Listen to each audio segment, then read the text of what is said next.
আগামী জাতীয় সংসদ নির্বাচন অবাধ, সুষ্ঠু ও নিরপেক্ষ করতে নির্বাচন কমিশনকে 18 দফা দাবি পেশ করেছে বাংলাদেশ জামায়াতে ইসলামী। বিশেষ করে গণভোটের বিষয়ে কমিশনকে জানিয়েছে দলটি। মঙ্গলবার আগারগাঁয়ে বেলা 12:10 নির্বাচন কমিশনের সঙ্গে বৈঠকে বসে জামায়াতে ইসলামীর 7 সদস্যের প্রতিনিধি দল। এতে নেতৃত্ব দেন দলের সেক্রেটারি জেনারেল মিয়া গোলাম পরোয়ার, প্রধান নির্বাচন কমিশনার এম নাসির উদ্দিন ও অন্যান্য নির্বাচন কমিশনাররাও এতে উপস্থিত ছিলেন। প্রায় 2 ঘন্টার সভা শেষে দুপুর 2:15 নাগাদ মিয়া গোলাম পরোয়ার সংবাদ সম্মেলনে বিস্তারিত জানান।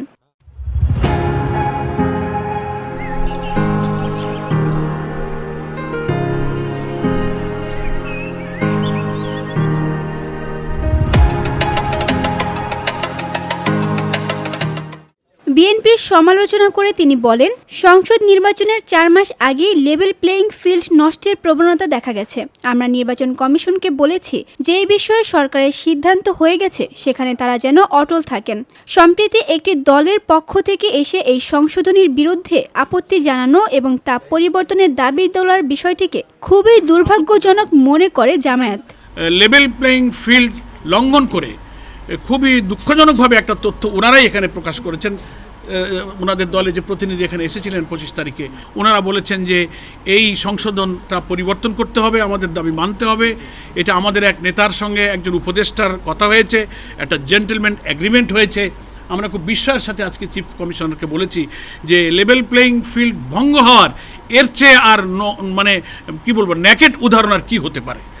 তারপরে কি একজন উপদেষ্টা একটা দলের নেতার সাথে জেন্টলম্যান এগ্রিমেন্ট করতে পারে সেটা সংসদের ব্যাপারে, যেগুলো এত পলিটিক্যাল পার্টির সাথে জড়িত, জাতির সাথে জড়িত, সুষ্ঠু ভোটের সাথে জড়িত?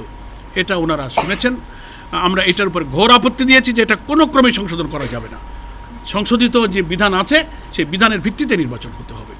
এর আগে গত রবিবার জোটবদ্ধভাবে নির্বাচন করার ক্ষেত্রে দলগুলোর নিজস্ব প্রতীকে ভোট করার বাধ্যবাধকতা সংক্রান্ত প্রতিনিধিত্ব আদেশ এর সংশোধনের সঙ্গে একমত নয় বলে জানায় BNP.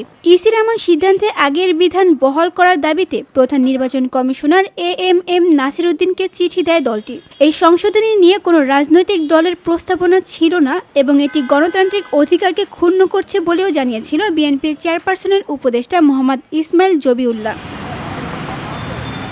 VOD Bangla news desk.